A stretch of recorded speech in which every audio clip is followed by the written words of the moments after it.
So I'm talking about some hurricane activity going on. Tropical storm Idalia is now heading toward Florida right now, the Florida West Coast. Hurricane watches and tropical storm warnings are currently in effect, as the latest pathing now is showing it expanding up to a Category 3 hurricane just before landfall early on Wednesday morning.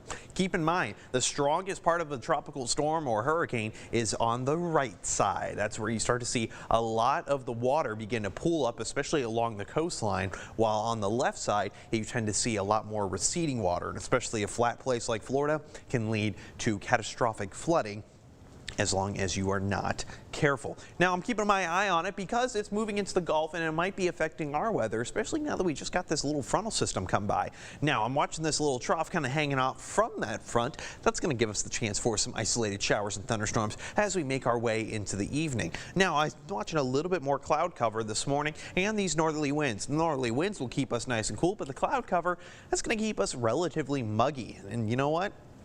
I'll take it just for today, just because, hey, we got some rain yesterday, and that's why we still have those kind of muggy and humid conditions. Overall, I'll take it. We all needed the rain. We did not get a whole lot of it, but of course, some of those local areas may have gotten more than the actual readings recorded here. So again, not going to complain. All right, as you're heading out to school for your Monday, school, work, it's going to be a muggy start, but only 74 degrees. That's what it is right now. I'll take it. Isolated showers and thunderstorms by this early afternoon, 20 to 30% coverage. Nothing widespread, nothing crazy, but 97? Oh yeah, I'll certainly accept that. And of course, rain. We need more rain. And yeah, we really do. Given the drought situation, I'll certainly take it. You love your daily weather updates and your daily memes? Go ahead and check out my Facebook page down below.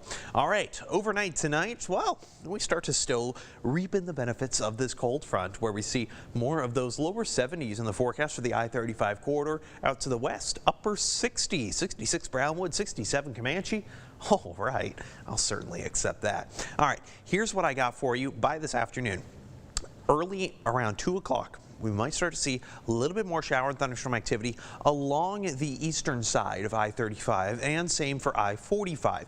That's why the Brazos Valley has about 30% coverage for today, because I-35, we're kind of on the border of whether or not we're going to get plenty of that rain. But you know what? I'll certainly accept it at this point, considering, hey, we get the chance for rain. Northerly winds stay in the forecast all throughout our Tuesday and even going into our Wednesday. So what does that mean for us? Well, we have the cold front come through. Northerly winds typically bring in the cooler air, so actual high temperatures should stay in those mid to upper 90s over the next couple of days, at least giving us a little bit longer relief than what we last saw.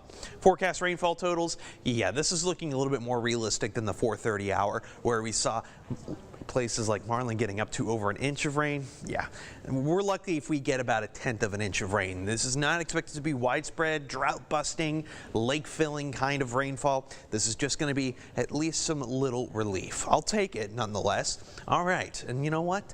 Remember about 2 weeks ago, we got a quick little cold front. It was about 90 degrees for one day, and you know what? I got 3 days. That's a lot better. And you know what? When the heat comes back, it's not coming back as strong. We're still looking at those low triple digits, 100, 101, probably enough for a heat advisory toward the end of the week, but I'm not seeing anything revolving around an excessive heat warning anytime soon.